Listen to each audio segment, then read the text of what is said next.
찬송하시겠습니다. 찬송가 406장입니다.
잠언 27장 1절에서 14절 말씀입니다.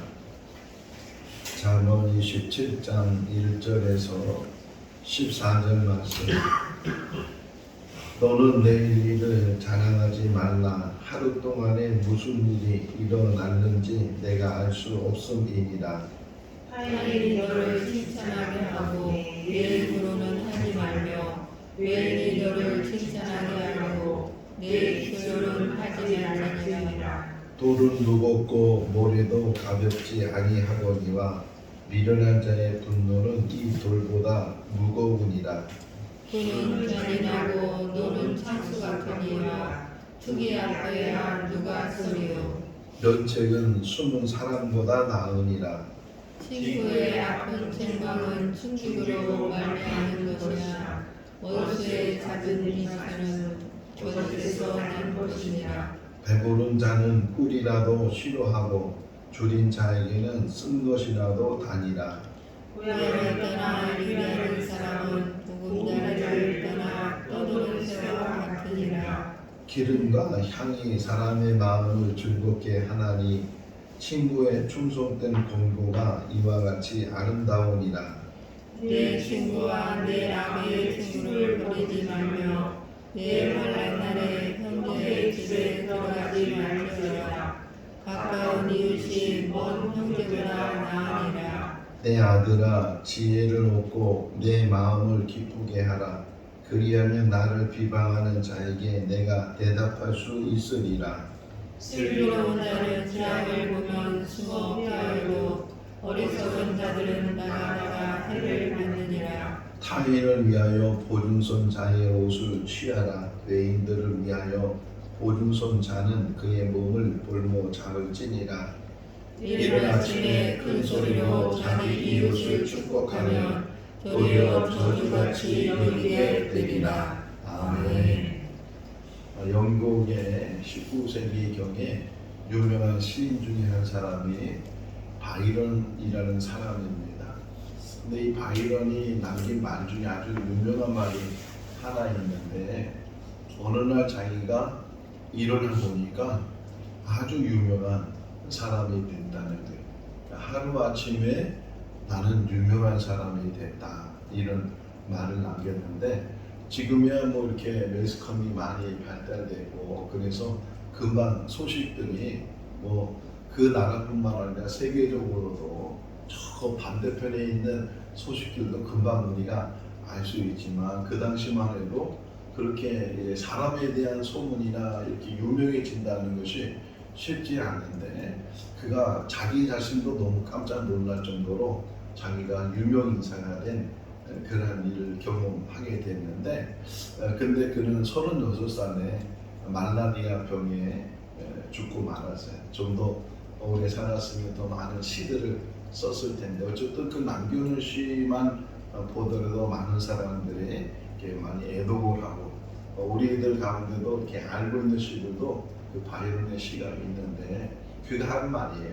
그러니까 자기가 어제까지는 몰랐는데 오늘 일어나 보니까 그렇게 유명한 사람이 돼 있다, 이렇게 말하는 것처럼 또 반대가 돼 있어요. 반대적으로 정말 어제까지는 그렇게 유명한 사람이고 훌륭한 사람이었는데 그 다음날 그가 자기의 삶을 무너지게 하는 그런 일들도 우리가 보게 되는데, 우리가 흔히 그러잖아요. 사람은 5분 앞길도 모른다, 그런 말이 있는 것처럼 하루하루 살아가면서 자랑하지 말라는 거예요. 자, 1절을 다시 한번 볼까요? 읽어보겠습니다. 너는 내일 일을 자랑하지 말라. 하루 동안에 무슨 일이 일어날는지 내가 알 수 없습니다. 그래. 사람이 아무리 이게 많은 지혜를 가지고 있다고 할지라도, 지식을 가지고 있다 할지라도 5분 앞길을 모르는 것이 인생이에요. 그러니까 항상 우리가 하나님 앞에 겸손하지 않으면, 그래서 자문에서 계속 얘기하는 게 뭐냐면 항상 조심하는 게 교만이라는 거예요. 교만하지 말아야 된다, 자랑하지 말아야 된다 가르쳐주고 있는데, 자랑하는 거예요. 자랑하지 마라. 오늘 자랑했다가 내일 또 어떤 봉변을 당할지, 또 어떤 일을 당할지 모르니까 하루하루 늘 그 삶 속에서 자기가 자기의 삶을 성실히 감당하면 그것이 쌓여서 인생이 되는 건데, 좀 잘 되면 조금 이제 유명해지거나 높은 지위를 얻거나 그러면 자기도 모르게 어깨에 힘준다 그러잖아요. 어깨에 힘주게 되고 교만해지게 되고 또 자만해서, 그래서 사람을 업신여기고, 사람 안 보이는 말이 있어요. 사람이 안 보이는 게, 자기 눈에는 사람이 안 보일 정도로 이렇게 사람에 대해서 함부로 하는 그런 사람들도 혹 있게 되는데, 항상 조심해야 되고 항상 겸손해야 된다 하는 것이고, 2절 말씀을 보게 되면 칭찬에 대한 이야기인데, 우리가 흔히 자화자찬이란 말 하잖아요. 자기 스스로 칭찬하는 그런 사람이 있는데 그런 것도 조심해야 된다. 2절에 보면 다른 사람이 칭찬하는 거야 좋은 일이지만, 또 심지어 외인이란 말이 나와요. 2절에 보면 중간에 외인이 너를 칭찬하면 좋은 일인데 너희 입술로 스스로 칭찬하지 마라, 이렇게 이야기를 하는데, 우리는 항상 그런 거에 약하잖아요. 누군가가 칭찬하면 기분 좋아지고 또 으쓱하게 되고 이제 그런 일들이 있는데, 그래서 그 잠언에 또 이런 말이 있어요. 은은 도가니에 단련을 하고 또 이러지만 금은 풀무에 단련을 하지만 사람은 칭찬으로 단련을 한다. 칭찬을 들어도 거기에 교만하지 않고 거기에 흔들림이 없이 더 오히려 칭찬 듣는 사람들은 더 겸손해지고 또 그것을 위해서 자기를 또 성찰하고 그런 부분들. 예수님의 공생의 삶이 그런 모습이잖아요. 늘 어디를 가든지 사람을 도와주고 또 놀라운 기적도 행하고 그러는데 사람들이 막 임금을 삼으려고 막 칭찬하고 막 그러는데 항상 그 자리를 피하시는 예수님의 모습을 보면서 이 2절 말씀 우리에게 물론 칭찬이라는 것은 격려가 되는 것이고 고래로 칭찬하면 춤을 춘다는 그런 책 제목이 있는 것처럼 이 칭찬이 때로는 필요하지만 자기 자신에게는 어떤 칭찬을 들었을 때 그것 때문에 봐라 내가 이런 사람이다 이렇게 자기를 과시하거나 자기를 나타내는 그런 일보다는 또 겸손하게. 그래서 제가 몇 번 얘기한 것 같은데 제가 아는 목사님 한 분이 이제 늘 이렇게 붕괴를 많이 다시는 분인데 꼭 그러잖아요. 인도자가 우리 목사님 귀한 말씀 전해주셨는데 목사님에게 한번 다 박수 쳐주라고 이렇게 하는 경우도 있는데 그분은 자기가 박수를 받는 것이 아니고 하나님께 하나님께 영광을 돌리는 마태복음 5장 16절에도 말씀하고 있잖아요. 너의 착한 행실을 통해서 모든 사람들이 하나님께 영광을 돌리게 해라. 그래 모든 영광을 하나님께 돌려야 되는데 우리가 그러지 못하는 일들. 사도행전에 보면 사도행전 12장에 보게 되면 이제 야고보가 순교를 해요. 야고보가 이제 사도 야고보죠. 야고보가 순교를 하고 베드로는 옥에 갇히게 되고 헤롯이 야고보를 주니까 사람들이 막 열광을 하고 막 그러니까 이제 베드로까지도 죽이려고 했는데 베드로는 이제 거기서 나오게 되고 그러면서 뒷부분에 보게 되면 헤롯이 하나님께 영광을 돌리지 않았다는 거예요. 자기가 그 영광을 취하게 되고 그래서 벌레가 그를 죽이게 했다 이런 표현이 나온 것을 보게 되는데 하나님께 돌려야 될 영광을 자기가 취하는 일들이 목회자들이 그러잖아요. 제가 목회자인데 하나님께 돌려야 될 영광을 자기가 받게 되는 일들이 참 우리 목사님 최고라고 우리 목사님처럼 그렇게 훌륭한 목사님이 없다고 그런 말을 듣게 되면 자기도 모르게 그게 우쭐해지게 되고 과시하게 되고 그런 일들이 일어나게 되는데 항상 낮아지는 훈련, 항상 겸손한 훈련, 항상 엎드리는 훈련. 이게 목회자뿐만 아니라 우리 성도들에게도 신앙생활하다 보면 교회에서 봉사하고 섬기다 보면 또 사람들이 칭찬을 많이 하는데 그렇지 물론 다른 사람에 대해서 칭찬을 많이 해야 돼. 많이 해서 격려해주고 일어날 수 있도록 해야 되는데 또 반면에 참 어떤 면에서는 참 아이러니한 거잖아요. 딜레마에 빠지기도 하게 되는데 칭찬이 좋은 건데도 불구하고 그러나 항상 자신에게 있어서는 그런 칭찬을 들었을 때 더 조심해야 된다.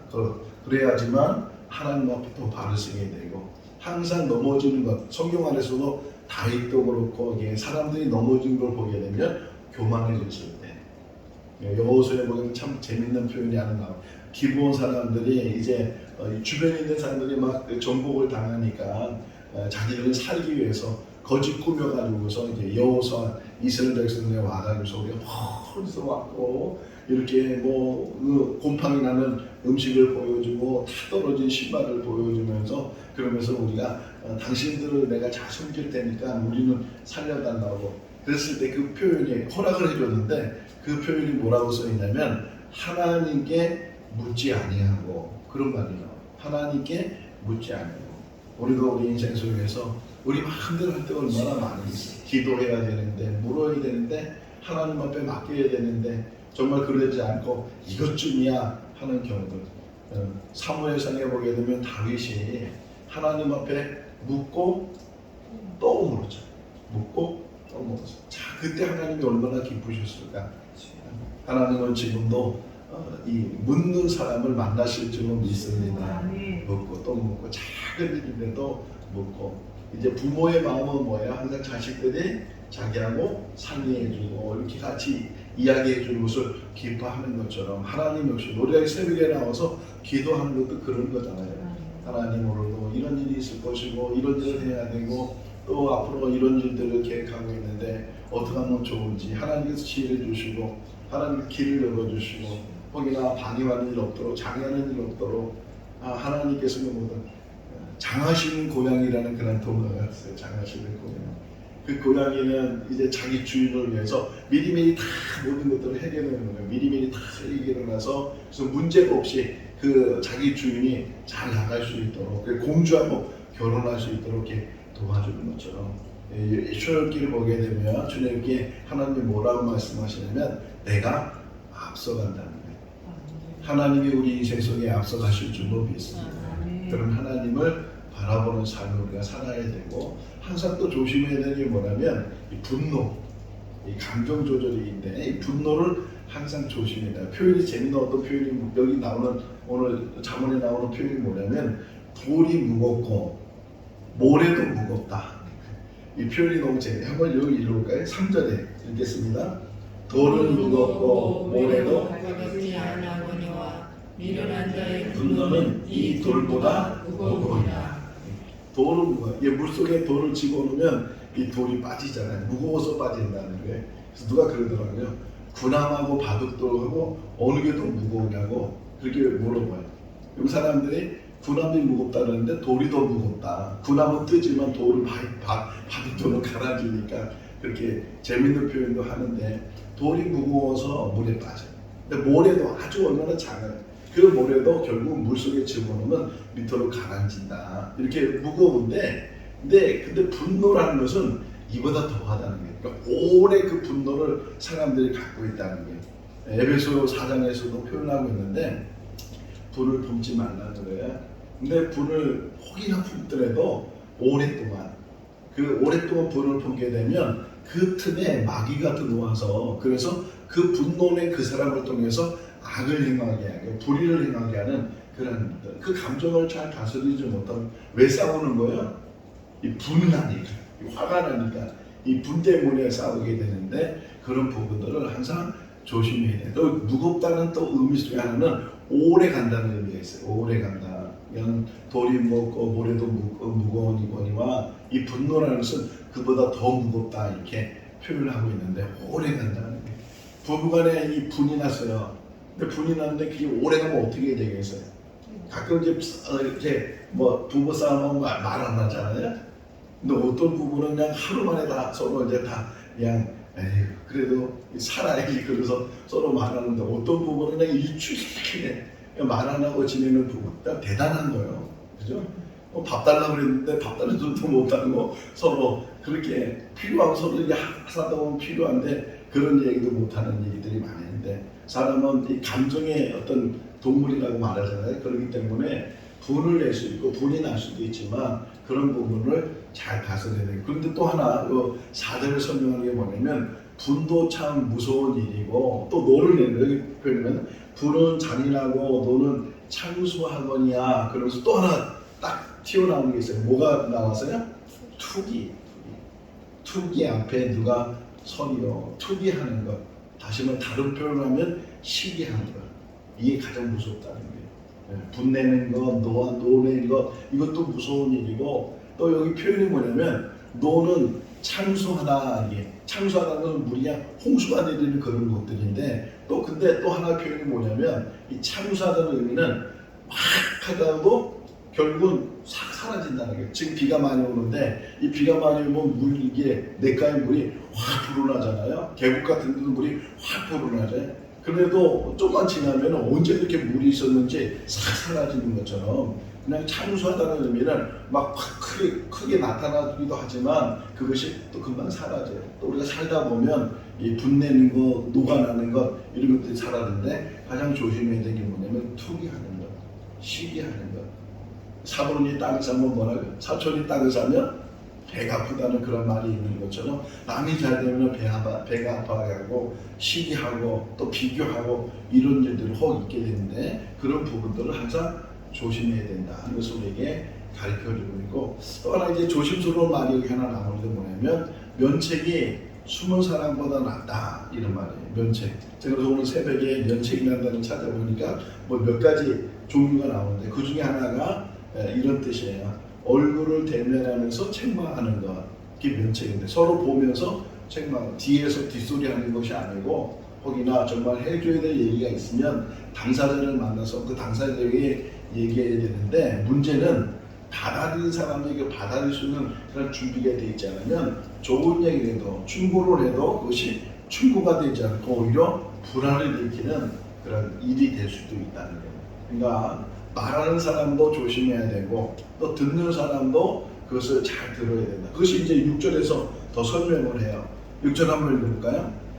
친구의 아픈 책망은 충직으로 말미암는 것이나 원수의 잦은 입맞춤은 거짓에서 난 것입니다. 여기 원수의 잦은 입맞춤이라는 것은 귀에 듣기 좋은 말, 그 사람 감정에 좋은 말, 그러니까 아첨한다는 거예요. 아첨하고 그런 말들을 하는 것은 듣기는 좋지만 또 마음에는 그것이 불편하지 않지만 오히려 이런 그것 때문에 자기의 결정을, 자기의 잘못을, 자기의 부족한 것을 깨닫지 못한다는 게. 그런데 정말 충직한 친구의 그 조언이나 그런 말들은 그 들을 때는 정말 귀에 거슬리기도 하고 마음 상하기도 하고 기분 나쁘기도 하고 그러지만 정말 진심, 여기서 친구라고 그러잖아요. 친구이기 때문에 정말 그 사람을 생각하고 안타까운 마음을 가지고 정말 요거만 바꾸면 되는데 고치면 되는데 그런 마음으로 이렇게 얘기를 해주는 건데 불구하고 그것을 받아들이지 못하게 될 때 그것이 오히려 정말 더 큰 문제를 일으킬 수 있게 된다 하는 것을 우리들에게 이야기를 해주고 있어요. 8절을 보게 되면 한 곳에 잘 정착을 해라.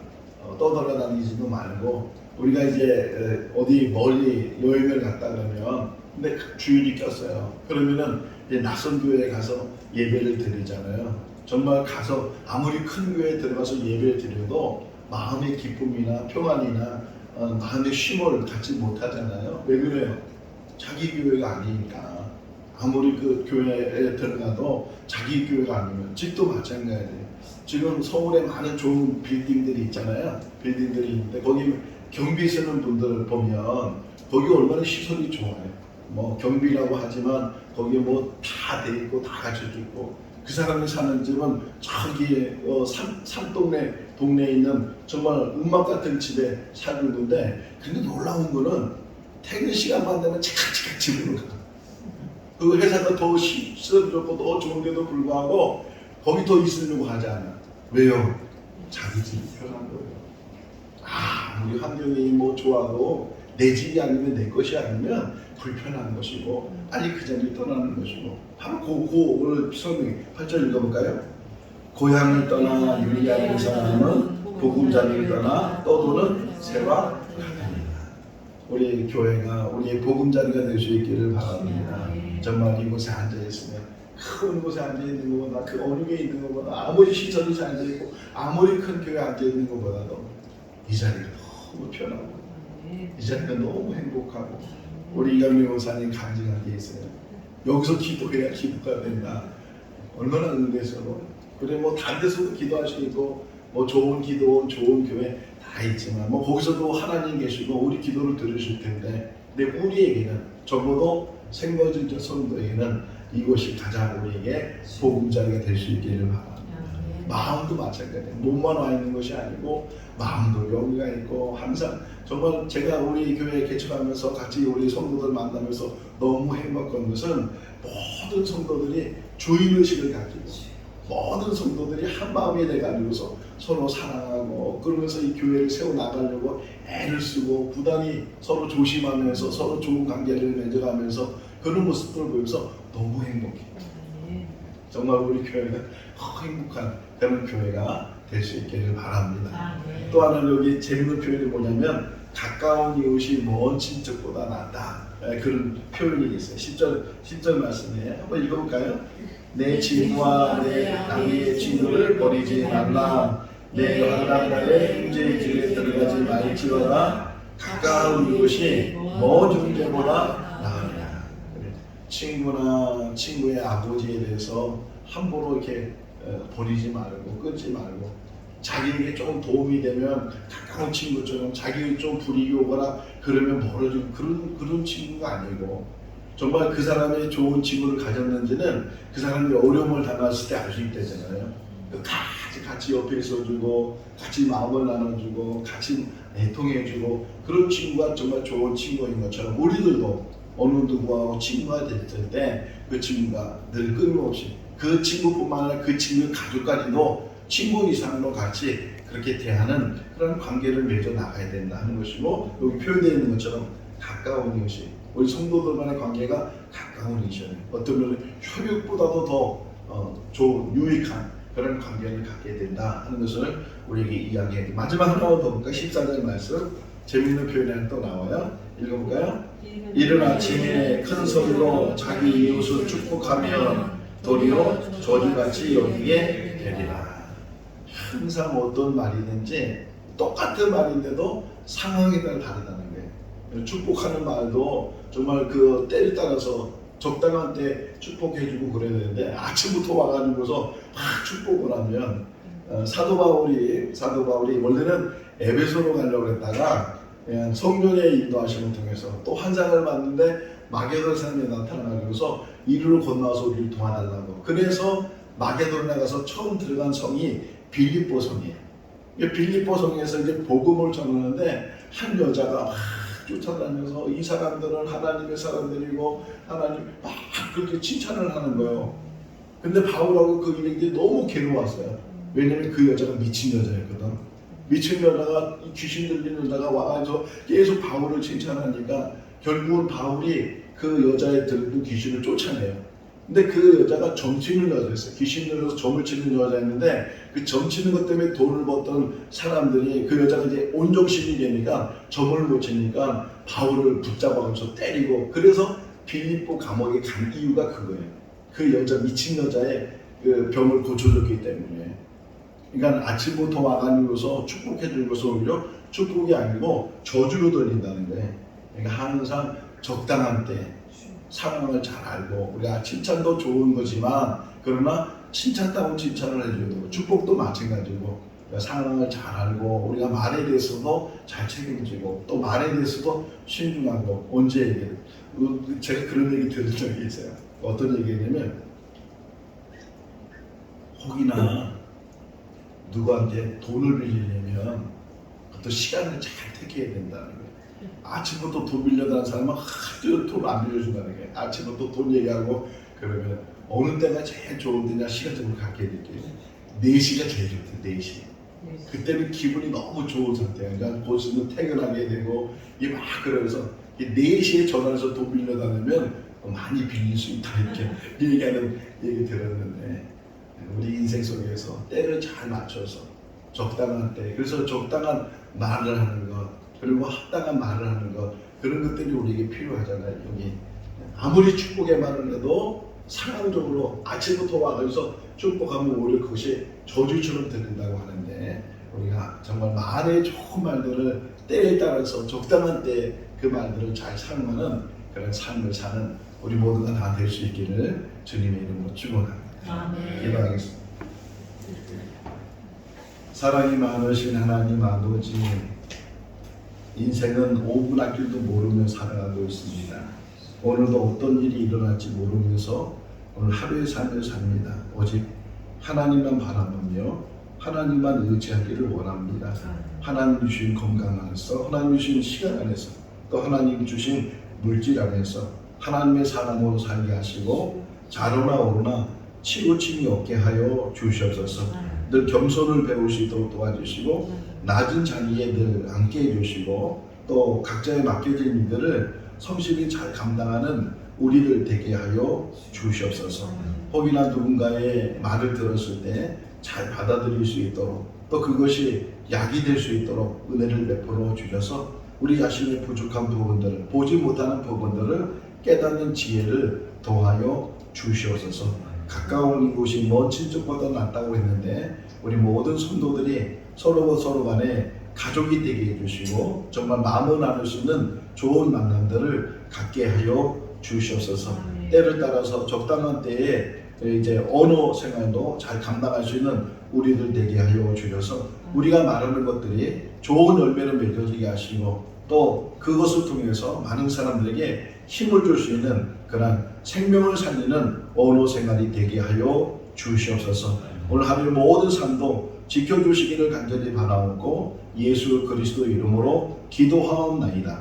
아멘. 마쳤습니다. 자유롭게 기도하시기 바랍니다.